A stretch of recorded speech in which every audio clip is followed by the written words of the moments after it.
have approval of minutes of June 3rd. Actually, real quick in public, Yeah. we just want to congratulate on a successful end of year for the school since today was the last day.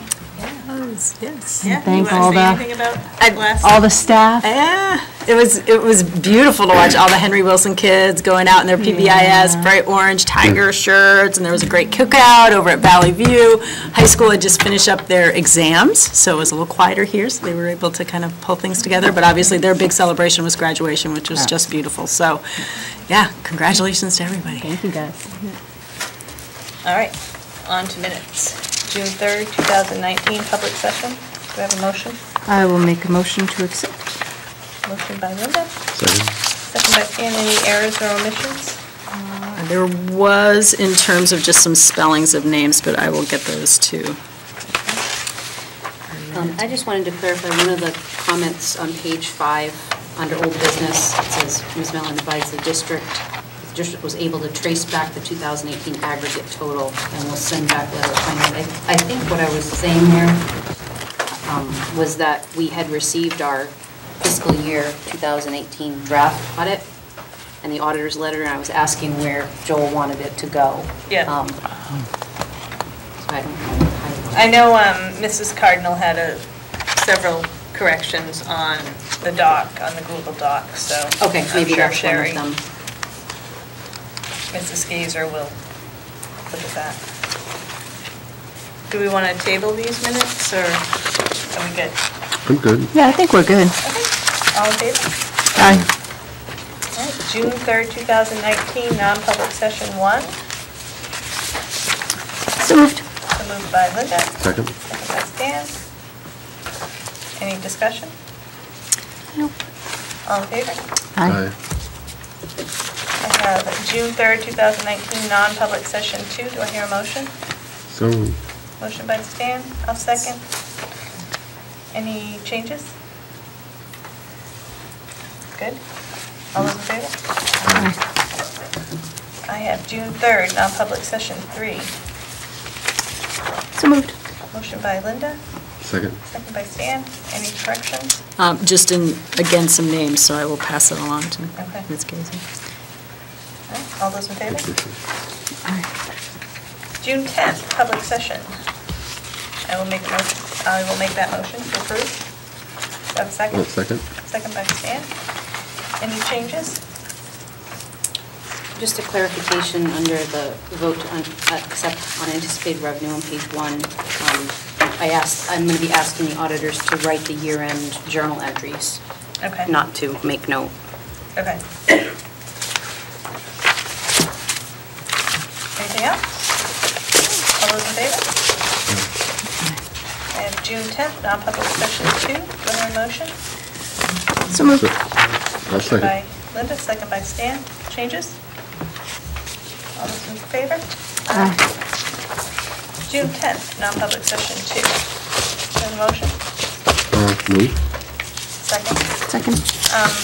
Just one correction, others present, it should say designee under Sure. next to. Yep. Anything else? Yeah, we do. All those in favor? Aye. All right. That was easy. Behavior Services Farmington School District report. All right, you're up. Did you have a computer you wanted to attach? Excellent, way to go. We just need to get our projector on, I think. Thanks.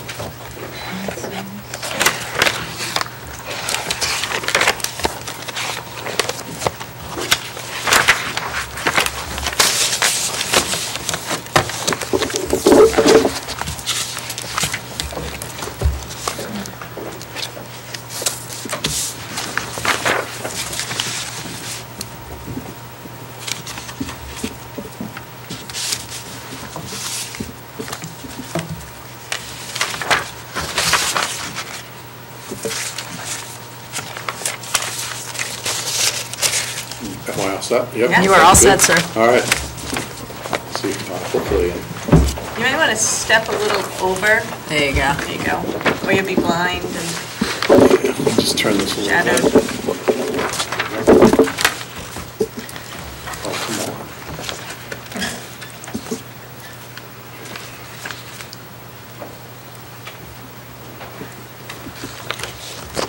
This doesn't want to move away from the slide, so I'm not sure exactly what.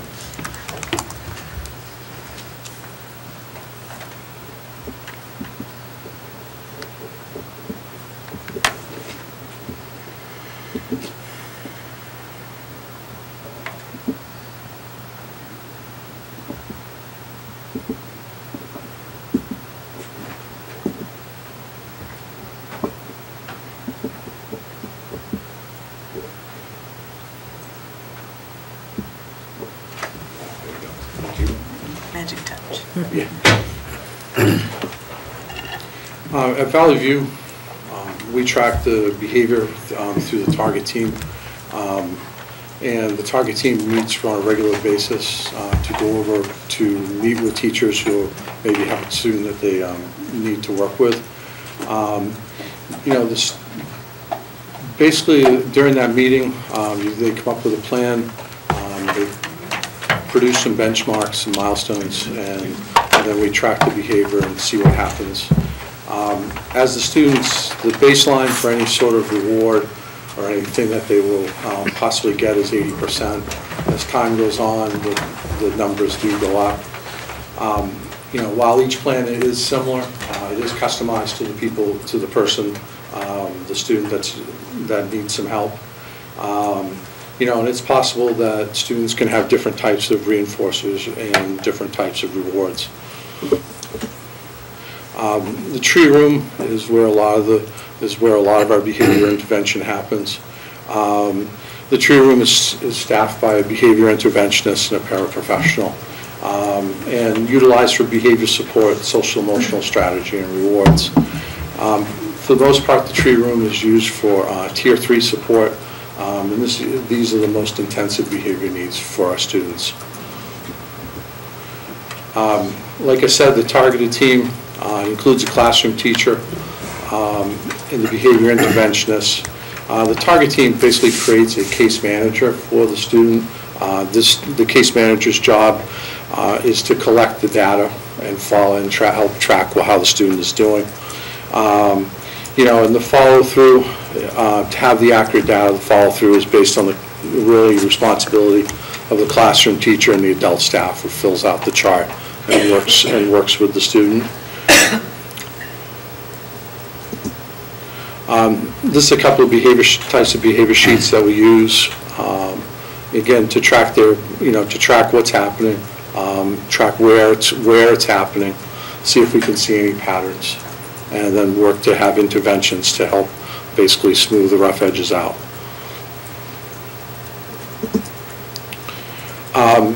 Basically, current responses, Tier 1 students, we use a classroom clip-up chart with teacher-assigned consequences.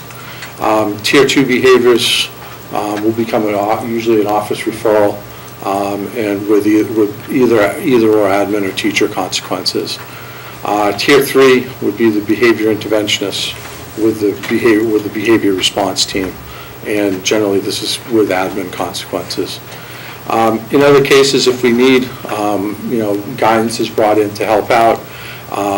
If it's a special related issue, the case manager is also involved in those discussions. And, you know, we try to work with the student to figure out what's going on, and then assign the consequence if we have to. Mr. Roberts, could you give me an example of a Tier 1, Tier 2, Tier 3 behavior? Sure. Tier 1, student that, in the classroom maybe is just simply talking and not listening to what the teacher is saying. Tier 2 could be an escalation from that, as far as, you know, maybe has yelled something to require basically being removed from the classroom that the teacher feels is beyond their ability, you know, beyond what they need to do. Tier 3 could be when, if a student has kind of a history of inappropriate behavior and basically receives a lot of support within the classroom. I think that is that. Would you say it's something like for instance, a student leaving the classroom without permission, or Right. running around the Yeah. building. If a or- student takes off Yep. or something like that, that would be. Destruction of yeah, property. Yeah. Okay.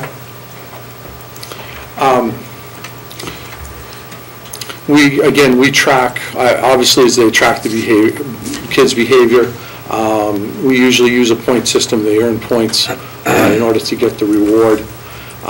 Target team will review what's happening and create a new plan if they need to, or if the current plan seems to be working, we want to slowly phase out, a lot of the rewards. The supports will stay in place, and they will gradually fade out in time, too. We try to celebrate as best we can student successes. The monthly whole school celebrations occur to recognize successes among students. In the staff meetings, I asked for about halfway through the year, and again at the end of the year, to ask teachers, who's your most improved student? And and then part of the staff meeting is we celebrate those kids, where they were, how far they've gone.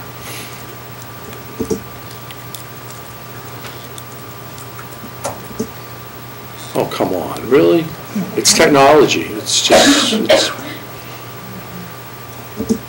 Okay, there we go, I guess. Some of our more successful strategies that we've been using, we have lunch groups that are held by the guidance counselor and also up in the tree room.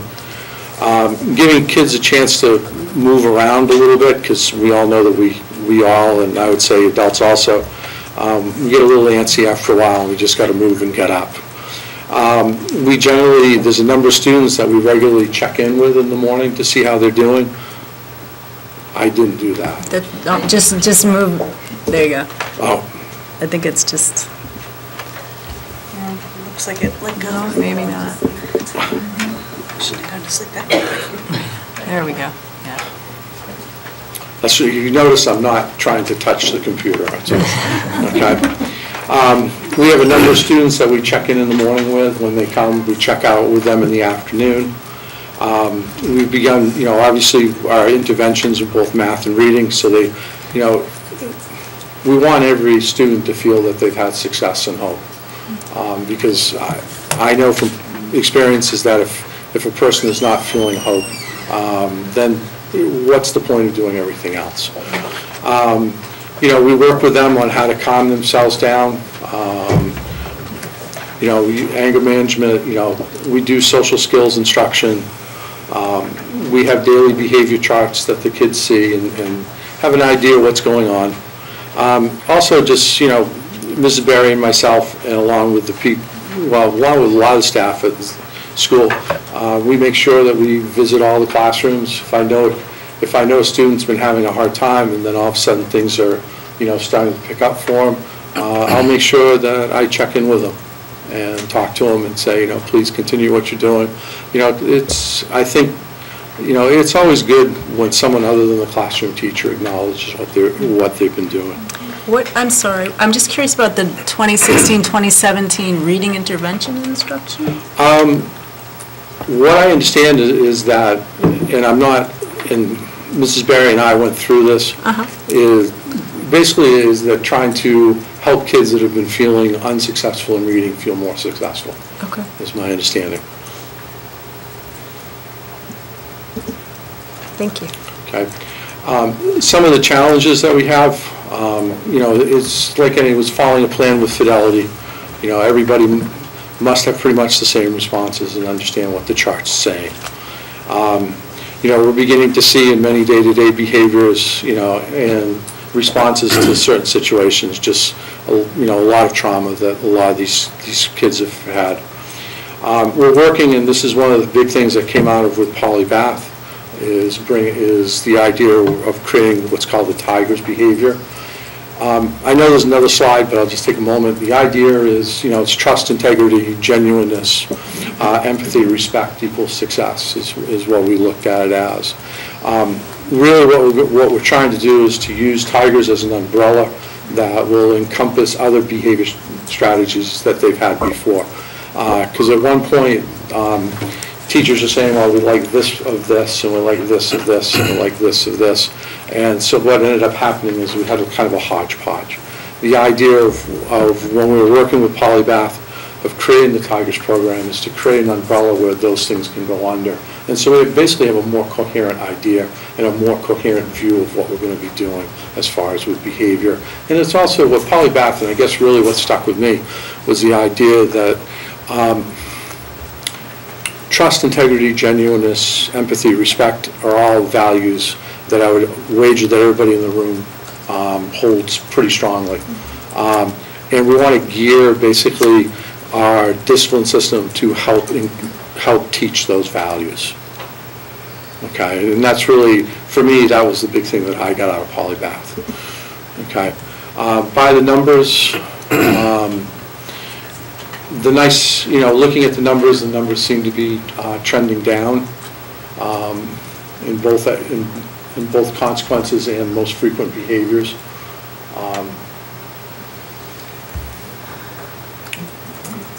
I don't know what else. I mean, they kind of speak for themselves. Okay, anybody have any questions? Oh, yes, sorry. I just have a couple of questions. Yep. On the behavioral tracking charts, Yeah. how long are those kept and who sees them?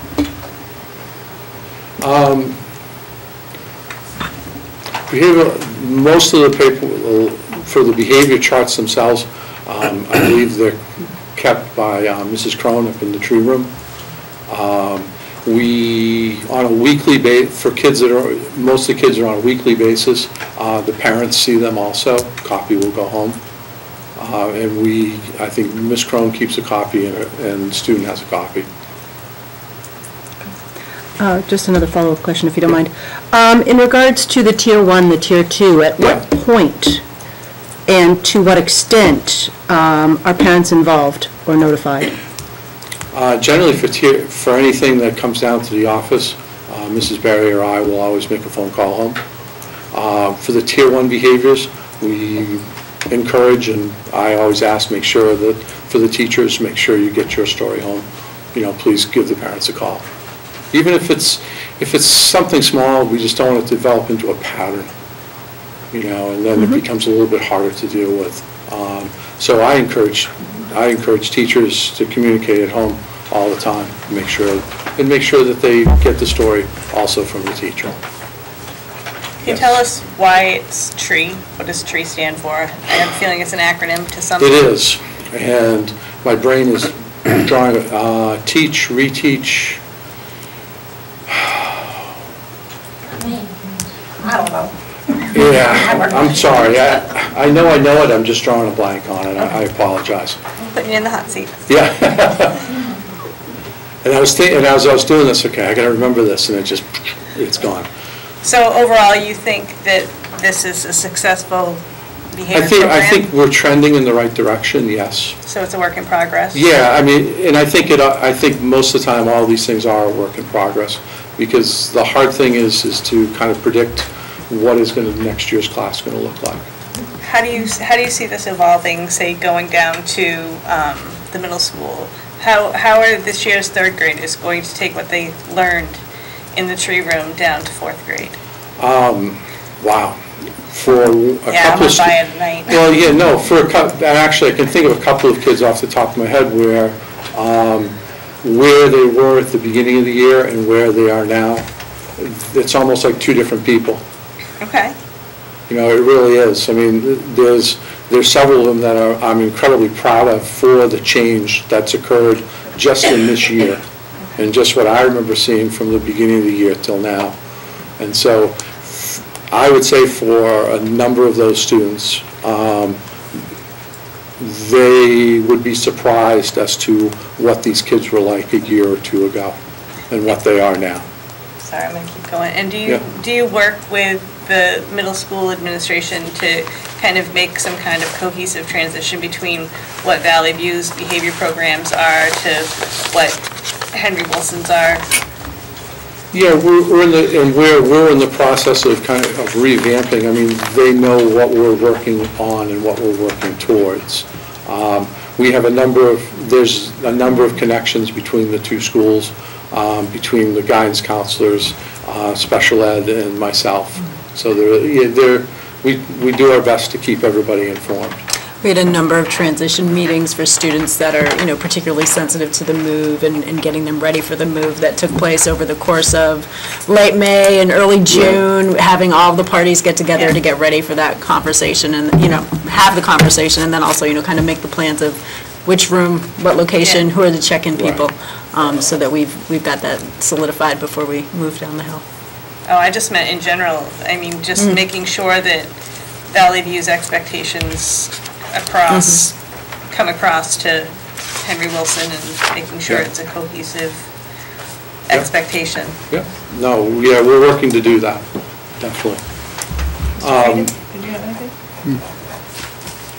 All right, Mrs. McElhenney, you all set? I think I am. All right, thank you very much. Oh, you're welcome. If you don't mind leaving that there, Jessica. My Mac, I'm not really want to be part of that. All right. School counseling curriculum. Oh, we've still got Henry Wilson. And I didn't know that you were yeah, we've got Henry Wilson and Cheryl's gonna high school. me.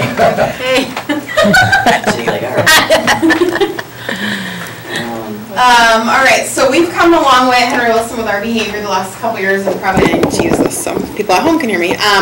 So during our previous school year, we had all of our student behaviors were documented as office referrals on a triplicate sheet. They were what we now consider our major form, but I'll get to that in a second. So through our development of PBIS, which the staff spent about 2.5 years doing, we took student behaviors and now define them as either major or minor, which has helped us kind of decipher that out in the office and also with teachers. Major behaviors are referred to the office and managed by administration or our behavior support team, and minor behaviors are documented through a Google Doc that we keep just on our server, and it only goes to myself and Mr. Coco and guidance and our behavior teacher, Ms. Smith. Can I just interrupt? I'm sorry. Yep, Could you just give us some example of a major versus a minor? I'm gonna get there. Oh, I'm sorry. Is it okay? I'll get there, I Absolutely. promise you. No, I will no, answer that no question in a worries. little bit. I just don't want to repeat myself twice. Sure. And then they're managed by, those minors are managed by teachers, and then over time a minor can escalate to a major, and that documentation is there to back that. So we also, I don't know if this is going to come up because of the internet's being not so fun tonight, but this is our PBIS handbook that our whole staff created. It's on our website. You can take a peek if you want. Please don't mind the front page. No matter what we did, we could not make it straight when scanning it in. So you're welcome to take a peruse through that. I'm not sure it's going to want to load for you right now. But it has our behavior matrix in there. It lists majors and minors. So actually I'll go right to that for you, Linda.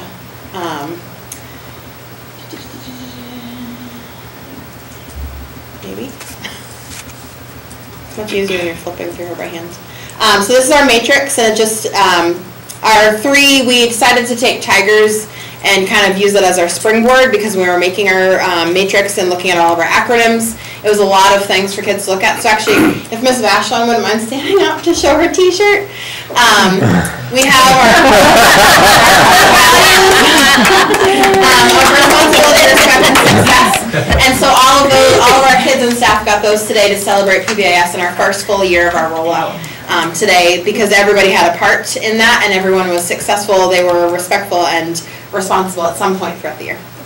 But zipping down to our majors and minors. So our majors and minors are defined kind of how in the tier 1 and tier 2 and tier 3. So our minors would be things that teachers could normally handle in their classroom, small disruptions, needing to be redirected on track. Tier 2 would be when myself or Mr. Coco would need to get involved and step in if it needed more than a redirection, if it was violating like a school policy. And then tier 3 would be when we would need to sort of do a whole wraparound with our team. And that would be getting our behavior person involved. It would also maybe having a constellations, talking as a larger admin team together, coming up with some more plans, great deal of parent involvement at that point. So just to go back to the presentation.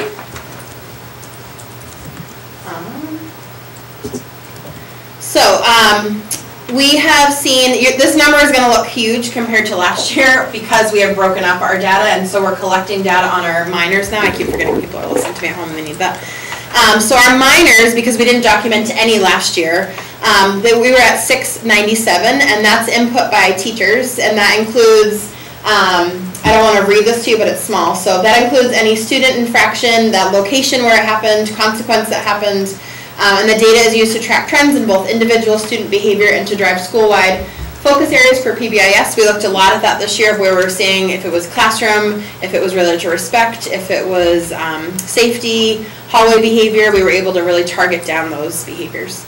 And then our majors were at 274 this year, and that is our traditional referral form. It's a duplicate form, and that's recorded in PowerSchool once those are handed to administration.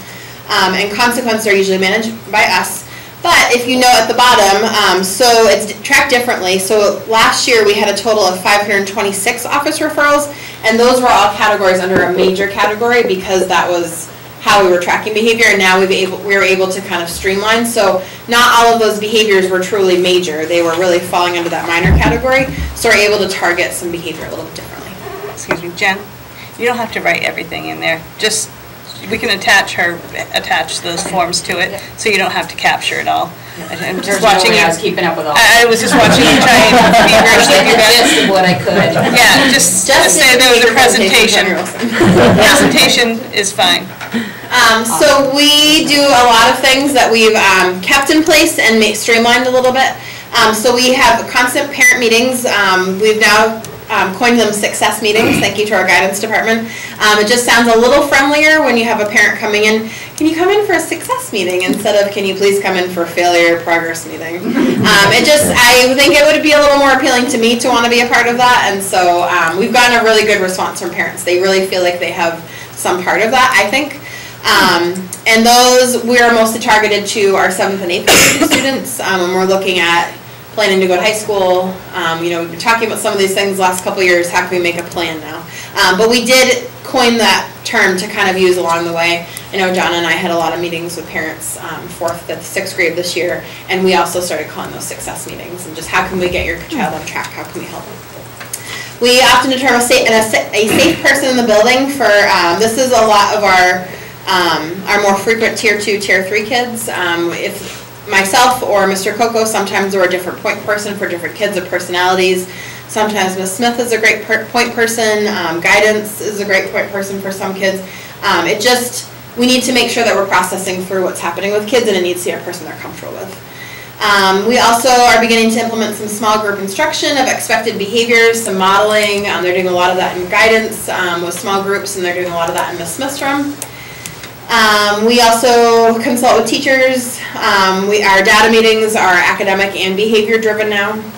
So those are happening about once a month. And we look at any of our data that's come through. We bring those to those meetings and talk about them with teachers.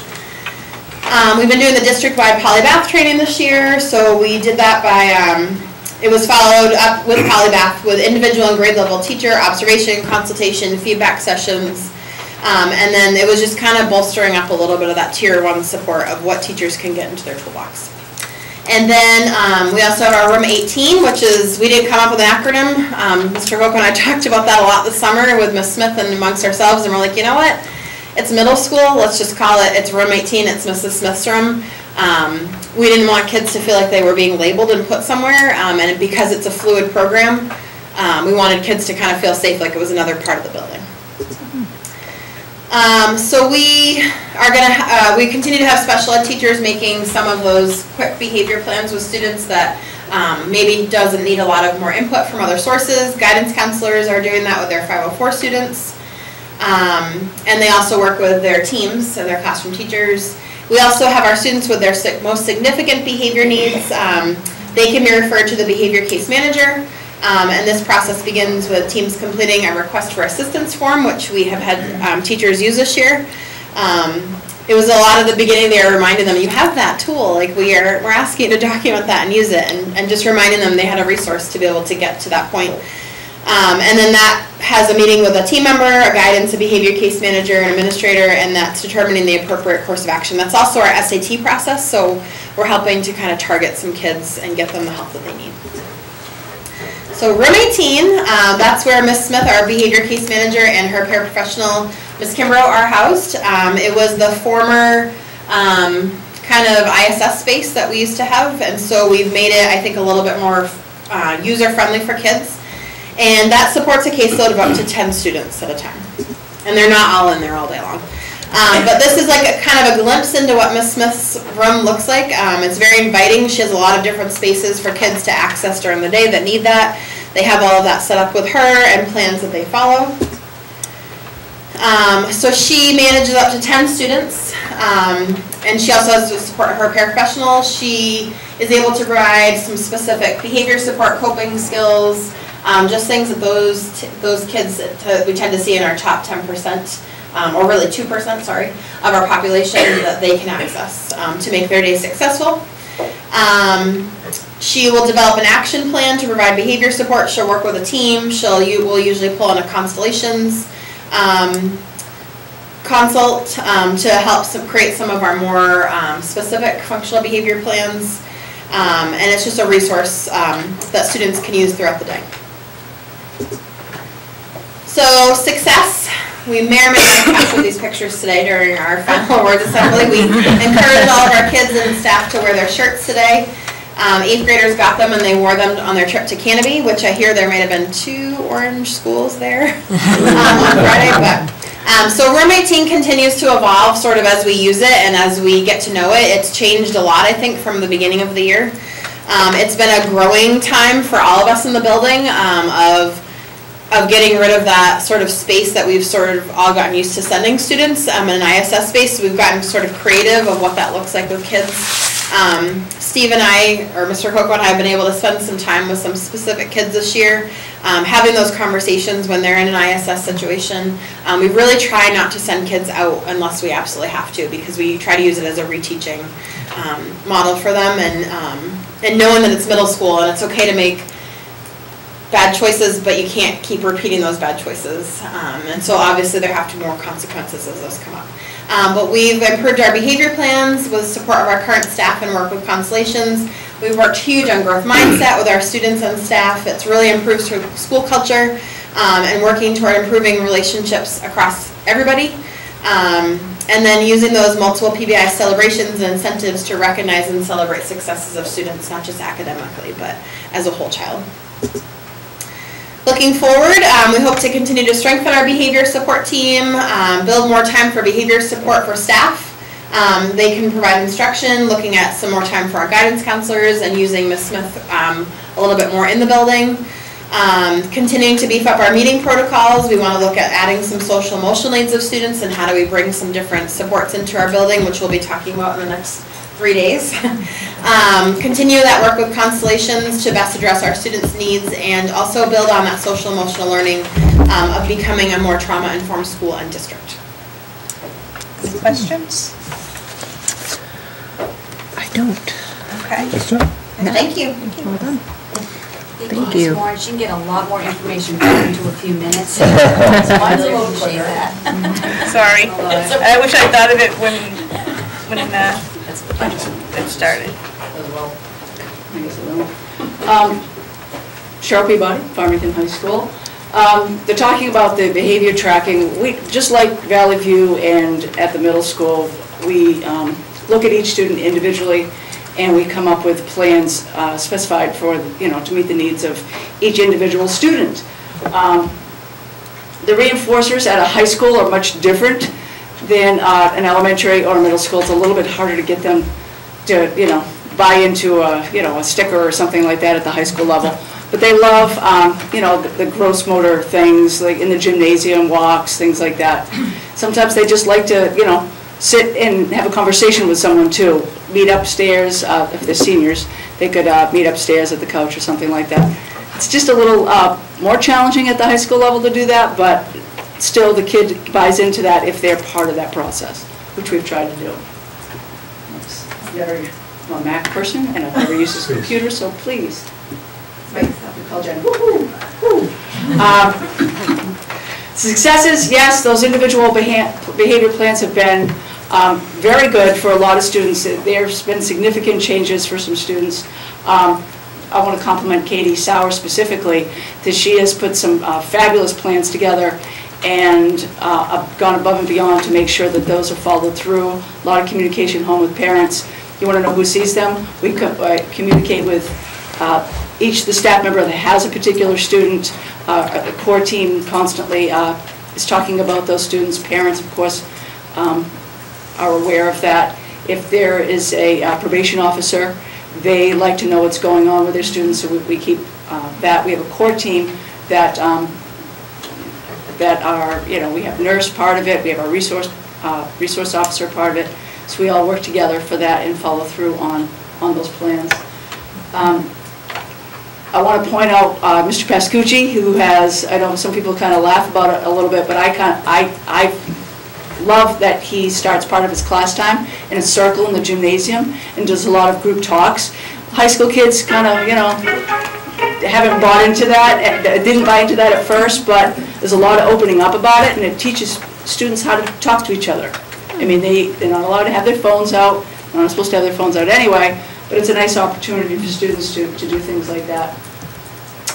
I find that we've empowered teachers to do a lot of the things in the classroom. So they've been very supportive of students, had a lot of conversations with students.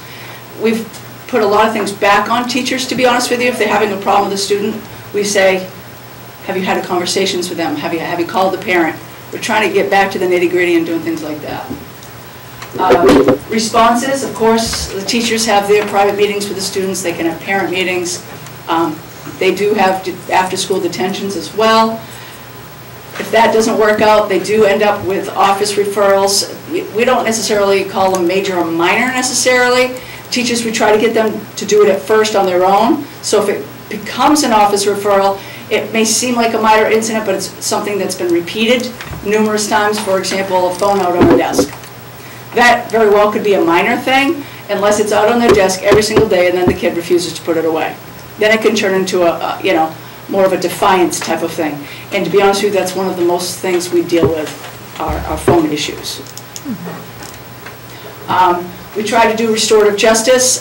For example, I'd have a student perhaps, instead of a after-school suspension, especially if it's right during a vacation, perhaps I had someone come in over vacation and work with me over vacation and do some field work, because as athletic director I have a few things. Of course, the parents would have to agree to that. I don't just do it. They give them a choice.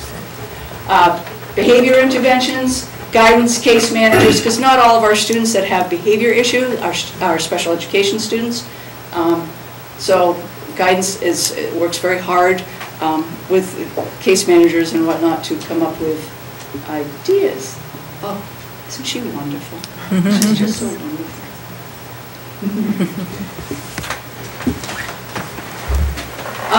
We have a room much like the middle school, room 18.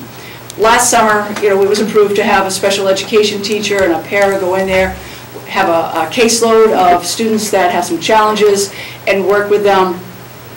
And it didn't work out as planned, to be completely honest with you. We didn't find a teacher to hire for that position, so we ended up having 2 paraprofessionals in there. And then there were just some personnel issues that it didn't necessarily work out.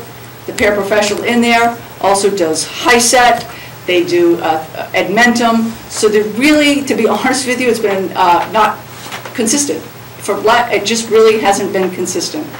Our goal is to hire someone this summer for that program, a case manager, have a paraprofessional where they will do much like what's currently going on in room 18 at the middle school.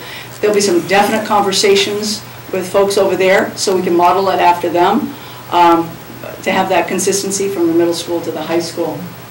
We have hired that person. What's So that? we have hired the teacher, so we do have a teacher for that room. We do have a teacher, and Yes. he looks, yes, and hopefully that will all work out. That'll be great. I do think we need to continue with our staff development for our staff on how to de-escalate things, how to recognize things with students, what to refer, what not to refer. reporting things. I think it's an ongoing thing where we all need to be educated on that and not make assumptions. So I would personally like to see more electives here at the high school. I know we do have the program at Kingswood, but I'd like, for juniors and seniors primarily, would love to be able to, in the future, just plant that seed right now for you. Put a plug in there. If we could do that here, we have, the woodworking areas, and, if we could get, motors in here, perhaps, I know we have foods, which is a halftime program. I think we could make that more extensive and, more comprehensive program. I just think for high school kids, we have a lot of our kids, classrooms are difficult for them. So if we had just some more options for them, that I think we could reach more students. Not that the program at Kingswood is wonderful. Just some of our students that are a little bit more needy, even a ride to get here at, 6:45 in the morning when the bus leaves, sometimes that's difficult for them. So just trying to meet those needs as well. Our numbers this year as far as office referrals is drastically different.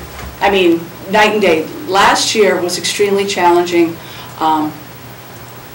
That's all I'm going to say. It was extremely challenging. The numbers at office referrals last year were 483, and this year's 300. A lot of that is empowering teachers to take on, a lot of it on their own.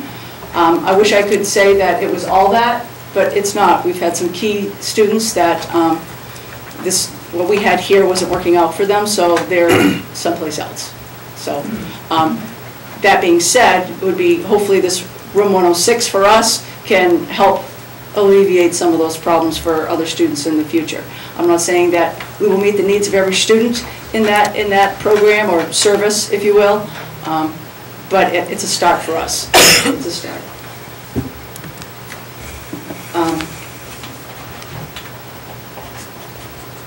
I think that was you. Will you start now? Me? Okay. So in terms of the student support service, this is the room that's kind of similar to the tree room at Valley View and then room 18 at Henry Wilson. There will be a caseload of specific students for the individual that we've hired for that position. We're also doing co-teaching next year, which is a concerted effort to try to really re-engage students. So there'll be training over the summer. 6 teachers are signed up to participate right now. So there'll be an English class, a math class, and a social studies class, which is designed to have 2 individuals in the room, kind of really working to, 1, differentiate instruction, and 2, engage students. So we're hoping that's going to pay off. For 504 students, guidance counselors like Katie Sarah will continue to take the lead in terms of, developing behavior plans as needed. We'll continue to coordinate in terms of there's a core meeting that's held once a week where guidance and administration, school resource officer come together. And then follow through is monitored by those people that are the case managers that are assigned. In terms of, if you want to go to the next one, that one might be you. This is in terms of PowerSchool tracking, that, in terms of where information is entered. Valley View does put information in PowerSchool for students. Same thing happens through Henry Wilson, which is done after they've processed at the Student Support Center. Some grade levels are using a Google Forms in order to kind of track PBIS information in terms of which students should be earning incentives. And referrals for Farmington High School go through PowerSchool as well. And attendance interventions are also logged in there, so when I go to visit a home, I put that in there, and in addition to my own tracking sheet. Now this tracking, does that follow them year to year, or is it a fresh start every year? So for me, for attendance, my Google sheet that I keep and that other people have access to tracks multiple years, because we want to be able to see how many times, how many times have we had to go talk to this particular family. In terms of our plans going forward, we have worked with Polybath, which has done a lot of work in terms of that Tier 1 and Tier 2, kind of working especially with our younger teachers. We're also looking to implement Tigers at Valley View. We're going to continue with PBIS at Henry Wilson. Constellations is doing targeted training this week, half day tomorrow and then a half day on Thursday for particular individuals that are involved with our more intense students. And then we're looking at effective teaching strategies and also looking at becoming a trauma-informed school, and that work is going to begin this week with a full group presentation. Can you, many people who are sitting in this Sure. audience know what trauma Sure. schools are, or? Sure, so we can update you a little bit. In terms of, one, it deals with adverse childhood experiences, so ACEs, that's part of it. And there are different categories in terms of an event in your life that can result in you being someone who's going to struggle more than another child. So part of it is just learning what those are and understanding as individuals when we say a child has 6 ACEs, meaning 6 adverse childhood experiences, that means certain things for a child of this profile. That means certain things in terms of how you engage with a child, certain things in terms of what we can expect from a child's response. So that's part of the work we're going to be doing. It sounds more touchy-feely than it is. It's really kind of a, go ahead. It's helping to keep confidentiality. Yeah, and it also helps to keep confidentiality because we should be able to develop a language where we can say to each other, this child has 4 ACEs, and kind of understand in our own heads, this is a profile of a child and the things that we can expect developmentally, academically, and socially, and emotionally. So that work begins tomorrow. Actually, no, not tomorrow, but the next day, Wednesday. Oh, we are doing one tomorrow. Yeah, it does, because we have an introduction with the Paper Tigers video. My apology, yep. Thank you. Right. And I think our next one just says questions, if there are questions. Anybody have any questions? I do, actually. And it's actually for all 3 of the schools. You were all showing referral numbers. Are those based, I'm assuming that they're based on, it could be several different individuals repeatedly, correct? Yeah. So they track? Correct. throughout. Okay. I was just wondering, I'm just trying to wrap my mind around some of the numbers, and I see. Mr. Frieden, did you have anything? No. All right, thank you. Thank you. So now we're at counseling.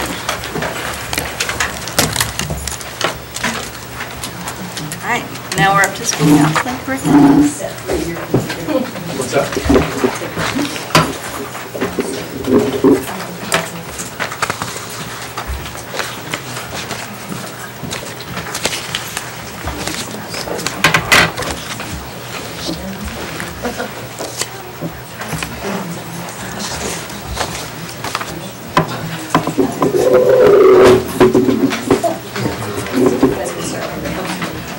Muggy in here. Hi there, my name is Donna Ellis. I'm the school counselor for Henry Wilson. I work with grades 4, 5, and 6. This is Allison Williams. She's the school counselor at Valley View, which is K through 3. Sarah Gould is at Henry Wilson for 7, 8. Kate Sauer does the high school. And Linda Sheff is not here today. We have another counselor. So we were here a couple meetings ago. We wanted to introduce to you that we updated our Farmington School District K through 12 Comprehensive School Counseling Program. This is something, I've been here 14 years, and when I came, it was 1991 dated, and I think then the next one was 2007, so it was time. So when we were here before, we kind of went through the document, and it was understood that you guys wanted to read it. So did you get a chance to read it? Okay, so one thing Joel asked for is a little more details from each of our schools of I don't know, some curriculum, some theme-based things. So before we go to that, can you just show the mindsets? So the last document that explained what school counselors do had benchmarks for each grade. So we would look at, when we're creating curriculum and what we do, we would look at the benchmarks. So we follow what the American School Counselor Association recommends for us. So we wanted to just show you an example of, it's not benchmarks anymore, it's mindsets. And again, you hear that word mindset. We talked a lot about growth mindset. But it has specific behavior learning strategies, self-management skills, and then the bottom one has to do with social skills. So we created for our schools documents to attach to this document, just to give you examples.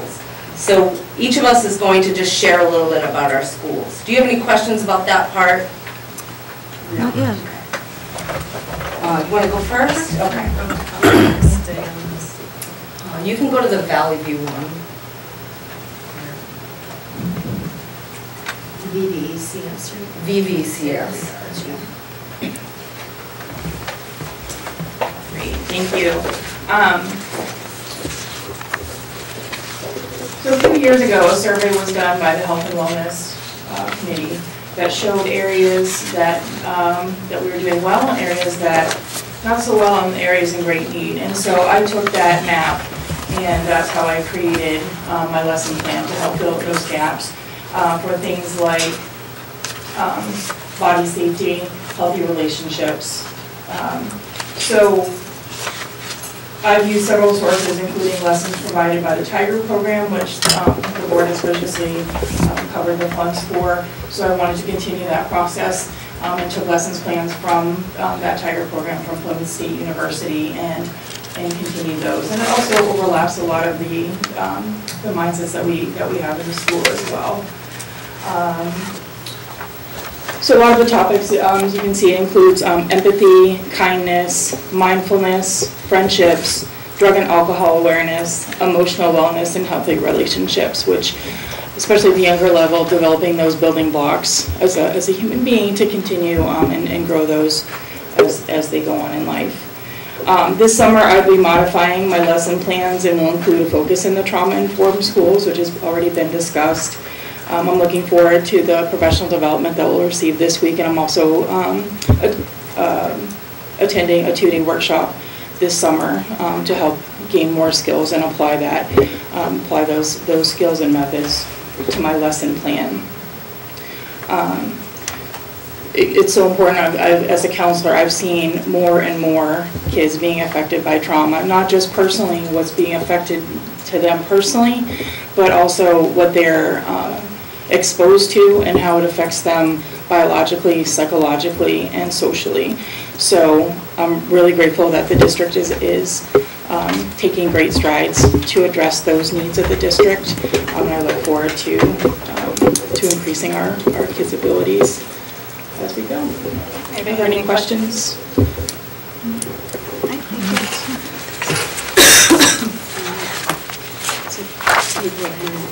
Next, please. It was the first one you had up for the mindsets. This one? No, I don't think so.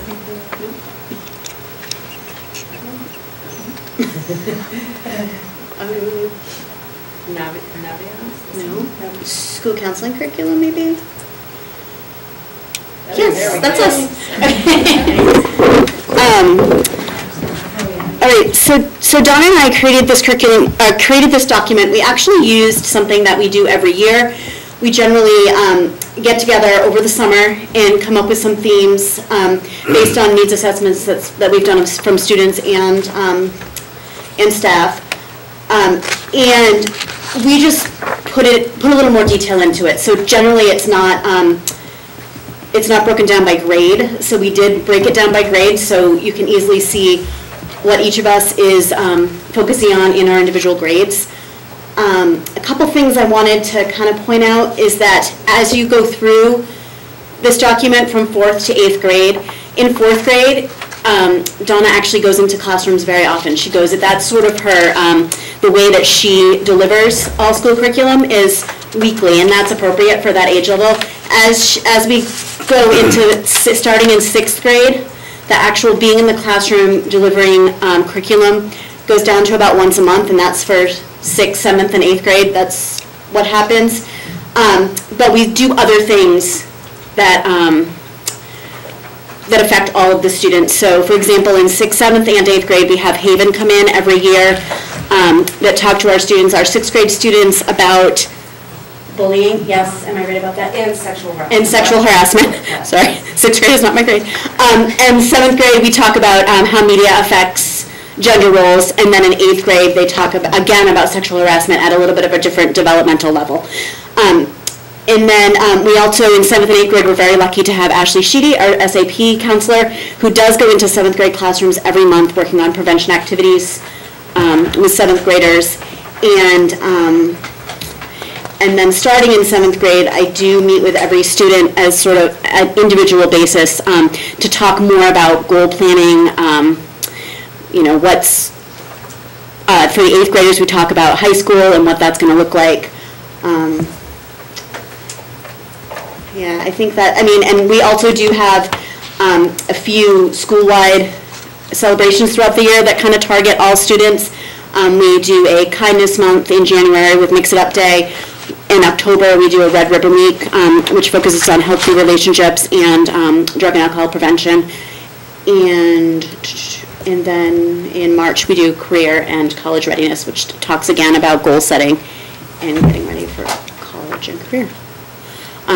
I can go into more details about specifically what we do in each grade if you want me to. I think that it kind of speaks for itself here, but if you have any questions, I can answer. Did you have anything to add, Donna? Did I pretty much get it? Okay. All right. No? All right, all set, thank you. Thank you.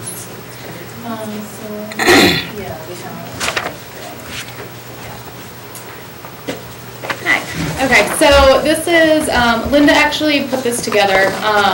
This is, yeah, this is, that looks different.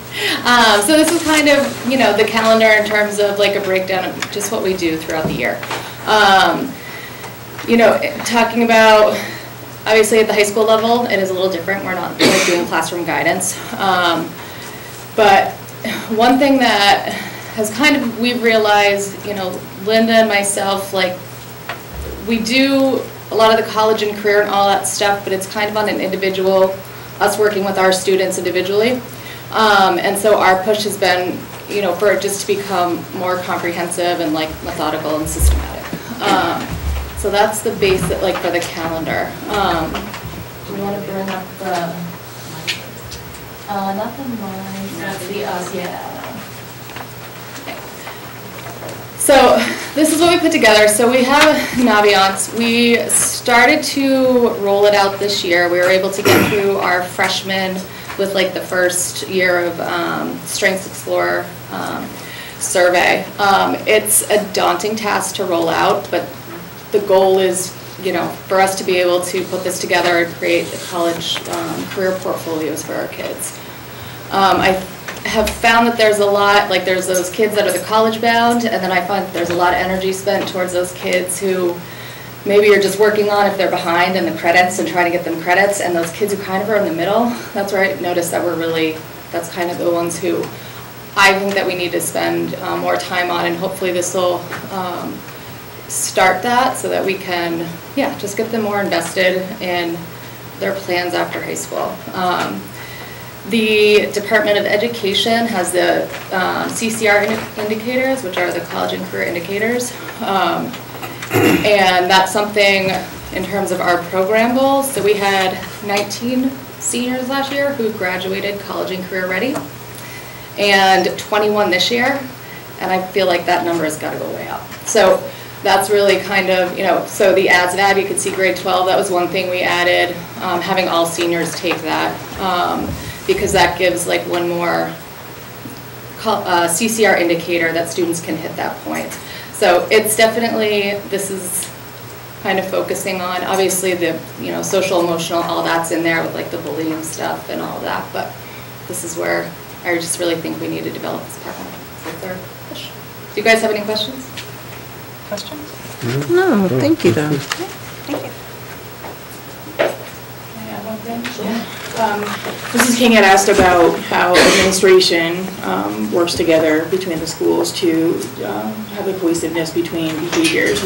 We also communicate consistently throughout the year, but especially this transition time, we sit down with the next year's counselor and really go through the student list. You know, 504 plans, those are in black and white, but there are a lot of situations where things aren't written down, and so we have those in-depth conversations to make sure that we share the information of how to best support those students. If there's family situations to help support, so that that consistency can be there as far as emotional support as well. Thank you. Thank you. All right, thank you. Thank you.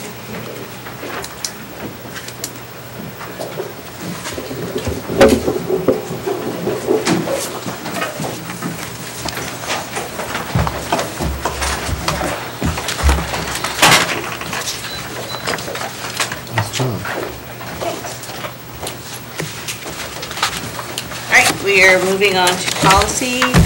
JLCF, the wellness policy. Does anybody have an issue with taking all of the final reads and first reads together as I don't final have an reads? issue. I think that's fine. I'll make that motion if you want one, to consider them all for a final read. Yes. Yes. So we're looking at JLCF, FSD Data Governance Manual, BEA Regular Meetings, IFA Instructional Needs, GBEA Staff Ethics, all as final reads. Yes. I have a motion by Mr. Frieda, Second? second by Mrs. Neffelheim. Any discussion? I just wanted to ask one question. In terms of the wellness policy, it states in there something about there being a 20-minute recess break for 7th and 8th grade as well, but I didn't know if that actually was the case. So I wanted to just check with Mrs. Richardson. Sorry, I'm going to make you go up to the front. You can use one of those tests. Yeah, you could actually pop right there if you want to. So the way that we have it listed in our schedule right now is that kids have a certain amount of time for lunch and recess. So as soon as kids are done, they bring They them are permitted outside. to go, okay. So they actually end up getting a pretty large chunk of time. Most days are 7th and 8th. Okay, okay. So it's not unreasonable to keep the 20 minutes, or make it a range, maybe? That's the only thing I noticed in the wellness policy that I wanted to ask about. Make it up to 20 minutes? We may want to tweak the language, Okay. that it's up to 20, just because the way our schedules work, particularly for 7, 8. Okay. Mrs. Gould, does that follow? Yeah, I think it makes sense. I just. Honestly, when you- 7, 8 may be getting the most time outside. And I sometimes. think that, because it's a 35-minute, I know I'm not, I know I'm not by a microphone. It's a 35-minute block of time. It's a 35-minute block of time.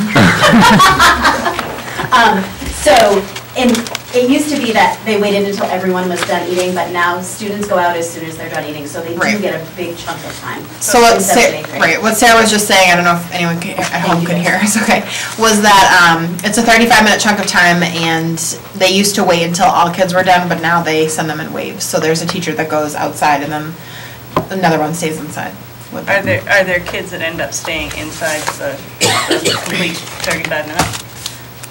Recess is offered to them. I think it goes back to that behavior kind of piece of, it's offered. we try to at least get them out the door for at least a few minutes, but we do have some slow eaters and some different IEP requirements. And So if we could just. So maybe instead of receive, say offered? Offered up to 20 minutes? Okay. Offered up to 20 minutes, yeah. Okay. So we'll make that change. Is it on the line that says students have at least 20 minutes to Yes. obtain and eat lunch? oh, does it say Andy lunch? Yes. I mean, I don't have an issue with how that language is written, as long as it says at least 20 minutes to obtain and eat lunch. So we also have We're kids. talking recess, though. We've run into the, I don't know if it's just our population of Yeah. kids that we've had the last few years, but it ends up creating more behavior issues if we are forcing them to stand there. I know other people that probably work in other middle school and elementary schools see the same thing. And so some kids either are refusing to eat because they're not hungry, and they may be on some type of medication that doesn't want them to eat during the day, or make them hungry, or we just have some kids, you know, they're in that kind of, unfortunately, peer pressure kind of middle school part where we offer them lunch and we always walk around and encourage them to eat. And then we have the kids that honestly take 5 seconds to eat their lunch and they're like, okay, what else am I doing? So it's actually under physical education, physical activities, it's like the 1, 2, 3, 4, fourth bullet down. So we'll just say that is up to, offered up to 20 minutes, yeah. All right, any other policies that you had any questions on, the data governance manual? All right, hearing no further, I will call for a vote. All those in favor of accepting all policies as final read? Aye. It's unanimous. Summer board meeting scheduled. Can we table that for when we have a full board here? Unless I there's think it'd be something good to have that you that. needed to talk about? Well, all I would say is that your summer board meeting is a driver in when my treasurer needs to come and sign checks. So we have a new treasurer coming on in July. Yeah. The sooner we can offer her some dates as to when you're going to meet, because she has to sign. Well, our schedule won't change. It's the first and third Mondays. Okay, So- just going forward though, because Yeah. if she can't come in to sign, we need to make another alternative plan. Right. So the sooner Yeah. we could do that would be Yeah, great. but- our meetings won't change for the summer. They never have. So that was easy, so we don't need to table that.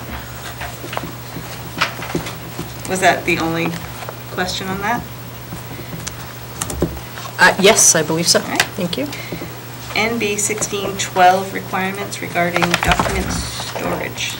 I feel like we already Yes. discussed this. Yeah, We that was did, but good. we wanted to bring up that because of the necessity of document storage, we are going to have to do some construction inside what is the multipurpose room at Henry Wilson Memorial School. There's a space that is blocked by cabinets right now, that is a space that where we use for storage technically. But what the plan is, and then Janet can talk a little bit in terms of how we have some funds to pay for this, is to create walls and then have it be a key access that is only accessible to a few people. And then along with that, on the other side of that wall to Henry Wilson Memorial School, going into what used to be the FAMI Director's Room. Used to be the band room. Or in the band room before that, yep. There is a space where we can capture an office space. Part of the reason for doing that is we have a student that's transitioning from Valley View down to Henry Wilson Memorial School who needs a room that has a bathroom. That room that has a bathroom is currently occupied by Larry Gordon, our facilities manager. So Larry has been gracious enough to permit us to take that over. However, we have to find, and gracious might be the wrong word, Larry. I'm going to say it's gracious at this point. So that we then can capture that room for that student and then have a location where we can place Larry. So that's how we're kind of addressing the issue of an IDEA issue, in addition to this new House bill that is requiring security for documents that we have. Maintenance shed's not good enough for you, Larry? We want to keep them nearby. So the reason we're bringing this up is because as we approach the end of the year, we have a couple different options. Obviously, these things weren't budgeted in the cycle 2 years ago when you put it together. So we have a couple different options to consider. We met with an architect as a part of looking ahead towards the security improvements that are on the docket. We asked him to take a look at these kinds of projects for us and come up with some plans. And I don't have the, kind of the numbers back yet. But as far as funding, we have a couple different options. Because these are both changes that are mandated based on legislation, the school board can vote, we checked this with our attorney, you can vote to use unencumbered use funds from the unrestricted funds up to the amount that was appropriated by the taxpayers to encumber for this purpose, which would mean we wouldn't have to dip into a capital reserve. I don't have a number for you yet. The DOE just sent out the financials today, the revised financials, so I haven't had a chance to kind of go through, and we do have a couple wild cards that we talked about last time.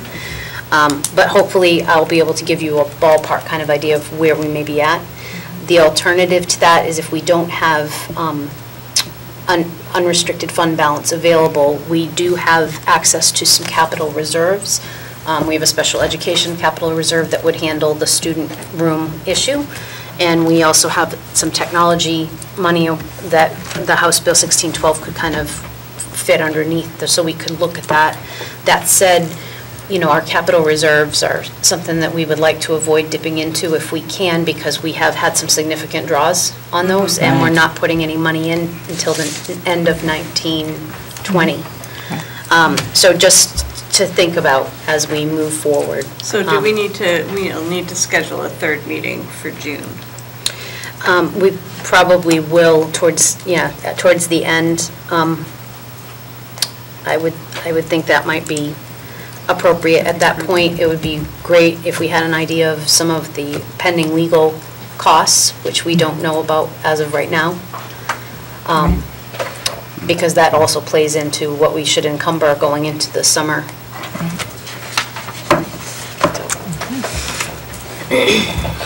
So tentatively next Monday, is everybody free? I won't be in the state, so I'm not, I might be able to, oh, no, I won't be able to call in. We'll check with the rest of the board members to see of a date, but Okay. I'm good for next Monday. Okay. Me too. Me too. So that would be the 24th tentatively.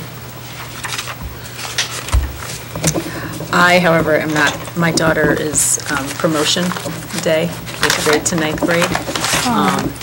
So we would have to look at another date. Yeah, we might have to look at a day besides Monday. So, I'm sorry. All right, we'll work on that Cool, yeah. with Mr. Shagnon. Thank you. All right. Henry Wilson requirement, we did that. We did that. Capital Reserve, warrant articles number 9. Yeah, so, not in this ballot that we voted on March of 2019. The year before that, warrant article 9 and 10 were for the fixing of the Henry Wilson roof and the FHS roof. The way that the article was written on warrant 9, it was specifically written to take money out of the capital reserve fund. It's called the FSD Construction and Renovation Fund. I'm sorry, the FSD Buildings and Grounds CRF 93 Fund. So the district expended that money early this year. The project is done. I was buttoning up the end of it to send out to the trustees to ask for the reserve payment because we've already expended it. And unfortunately, when that article was drafted, the wrong capital reserve account was attached to that article. So there is only $1,400 remaining in that capital reserve account, which I believe we have $27,000 of expenses that have already been expended. So I can't go ask for that.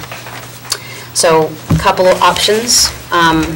There is another capital reserve. We would have to do a hearing, which again may tie into the next meeting if we can get that. There is another capital reserve, which is the Farmington School District Construction and Renovation account. That is also the one that you've earmarked for 2019 to take $90,000 out of for the security improvements. But even after that, we should have about 60 left. We could take the balance out of that. Or again, if we think we can, depending on where our encumbrances are, maybe we take it out of unexpended, but where it was a warrant article that was voted and it's specific to that, we may have to consult about the best way to do that if that were the choice. The board is an agent to expend on The construction. right. So but that we'd have to follow all the process where we do a hearing, where you would have to vote to expend that money, because that was not what the taxpayers voted for. I can't really read it on the second page. Can you tell me what was on the warrant for article number 9? Sure. The town will vote to raise and appropriate the sum of $55,000 for the purpose of tearing out and replacing roof A and A1 of the Henry Wilson Memorial School, and authorize the withdrawal of $55,000 from the FSD Buildings Grounds CRF 93, created for that purpose in 1993. No amount from taxation. Building grounds, CRF. So it's just the wrong. It was, I can only guess, or else maybe I don't know enough about the history prior to that, but maybe there was something that was pending that had been approved for a prior year, and somebody looked at the balance when the ballot was put together, but then something came in against it. I haven't gone back Okay. further than that, but I know I can't put it forward right now. Okay. So there's nothing really that we can do about that today? Is that what you're saying?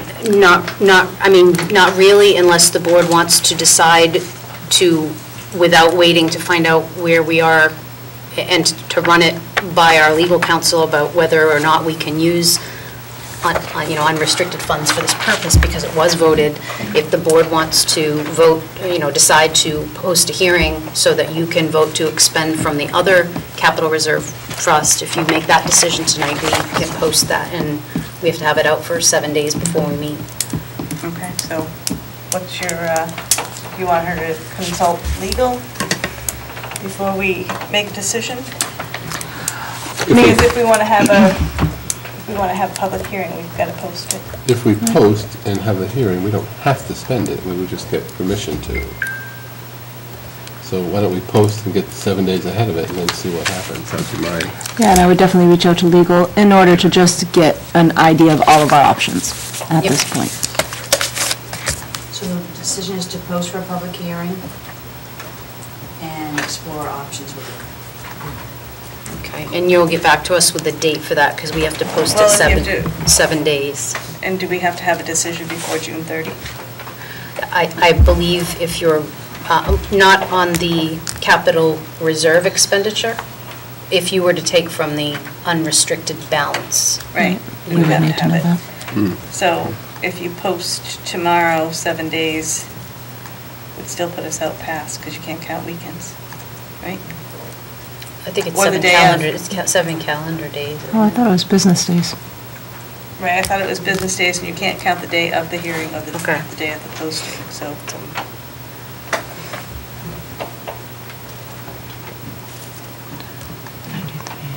But, I mean, we want to post for, 7 this, are you talking business days or the 26th?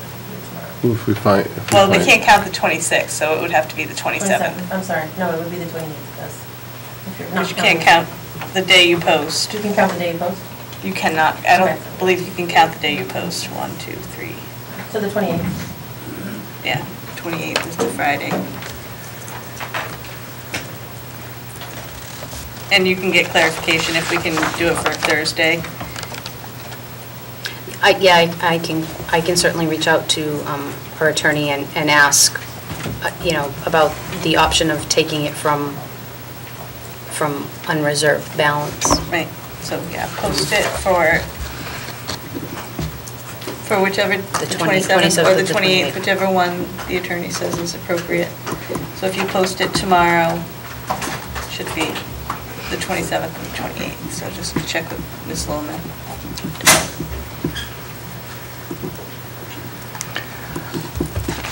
Do we typically, during deliberative, always state the remaining balance in each of the capital reserve funds prior to voting? Yes. Would we have noticed at that point, and perhaps if we had... did that year. That's what I'm wondering. I know we did it last year. I know we did it last year. We just started to do it last year. I Yeah, was going to say, because last that year might be was- an indicator, too, of what we thought we were voting on. I didn't know if that might have been a loophole. Yeah, I would have to go back and watch it. Yeah. It was just a question. That was the year that we didn't have video either. Oh. All right, so you'll check on that, Jana? and Yep. Diana? Yep, I will do that tomorrow. And just reach out to the board members and we'll get your, that's your quorum. All right, waste disposal recycling RFP. So I think you guys all saw those were up in the board packet. So basically, we had 3 people that were interested, one company that opted not to bid because of some of the language in the contract. We had two people that bid on it, Pinard and Casella, 2 companies, I should say. So the long and the short of it, I did an analysis. It was a little bit, it's a little bit estimaty, because, if that's a word, because if we go with no recycling, you're going to have 2 pulls a week for the disposal, because you're not pulling things out of the waste stream.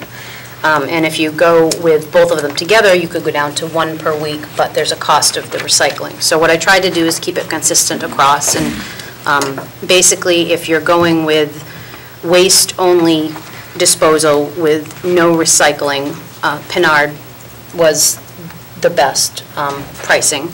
If you wish to look at recycling in conjunction with waste disposal, Casella was the lower of the two. I just wanted to add that with the recycling, there is also a labor cost within the district because they would come and pick things up, but we would have, our custodians would basically have to make 2 trash runs through the building.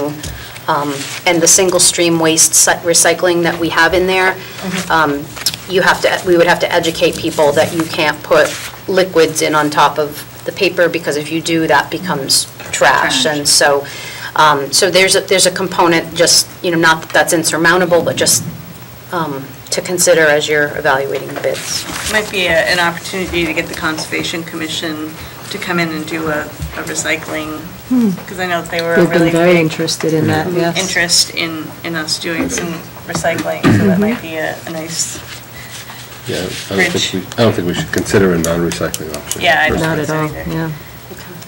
And just so that you know, what was put in the budget 2 years ago for waste disposal was $16,750 for the total. Things have gone up due in part to the fact that recycling the market has dropped off.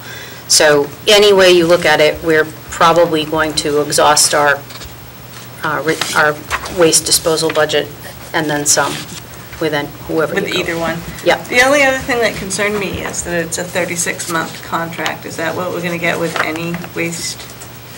We could have made it for whatever, but the issue is you're renting their dumpsters. So the last one that we put out was 3 months.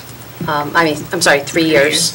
And so we tried to stick with kind of what we have done because, if we have somebody that's providing recycling bins, those would be their bins. It would be changing them over every year would be kind of a lot to ask, so we stuck with what we did before.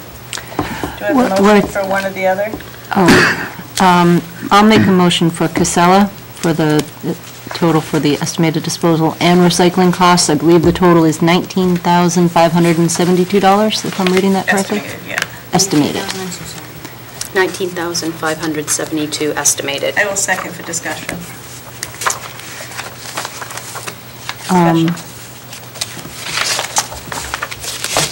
Shoot, I was just trying to think of it. Hold on. I'll get back to it in 1 second. Does anyone else have a question? Did you have anything? No, the other options don't include recycling, so I think we should go with them. Casella, yes. Oh, I do remember. Where it's a multi-year contract, though. How does that work budget-wise? It's been written right into the bid, and it will be written into the contract that it's a non-appropriation clause. Meaning that if the taxpayers don't appropriate that money in year 2, I put into the bid that was a condition of the contract. Great. Thank you. Any further discussion? All those in favor? Aye. All right. And then you also have seen the driver's education instruction bid. We had one bidder on that, and the pricing is attached. Just to be clear for those of you in the audience, we don't actually pay for the driver instruction. The students pay for that, but we have put it out to bid in the past just to make sure that we are offering competitive pricing for our students, so. Okay, I will motion to go with Tri-City Driving School. Do you have a second? I'll second. Any discussion? That was the only bid we got? That was the only one. Do you have any questions on the bid? No. I don't. All those in favor? I oppose.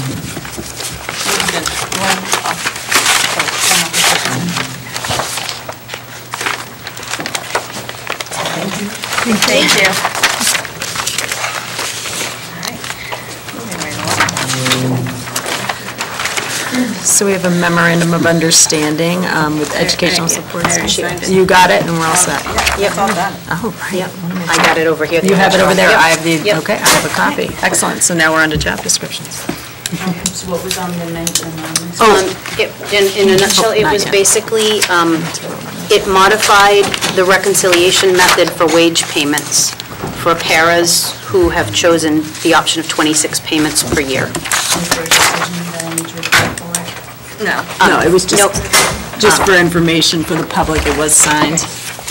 All right, job description. I got to stop you for one thing, because we do have to, with the closing of the FAMI grant and the 21st Century Community Learning Center, Community Action Partnership is taking over that program for us. We're thrilled to have them. They've been there to help us begin packing things up. So we are able to make a donation of items that we have that were used in that program. Anything that's of a fair market value of $5,000 or less may be retained, sold, or otherwise disposed of with no obligation to the federal awarding agency. We are being authorized to donate the supplies and equipment to our community-based organizations, preferably the organization that is running the after-school program, which would be Community CAP. So if we could have a vote. Yeah, and the reason just so you know, the reason we asked for this is because our disposal policy says that we would offer it out, but I know that the board is very supportive of the after-school program, and I figured that if you had an opportunity to pass those supplies on to use with our kids with another opportunity, the state has allowed us to do that.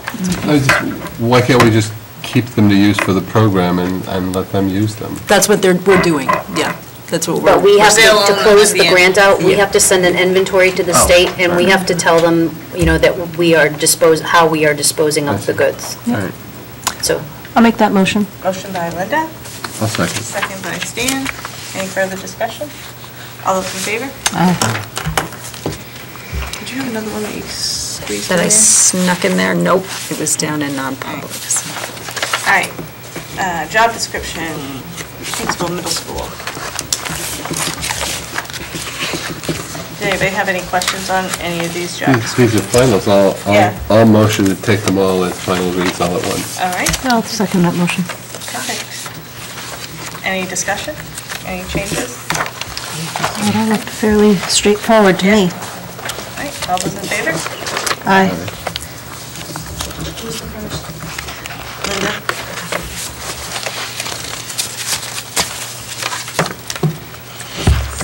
Is this for non-public?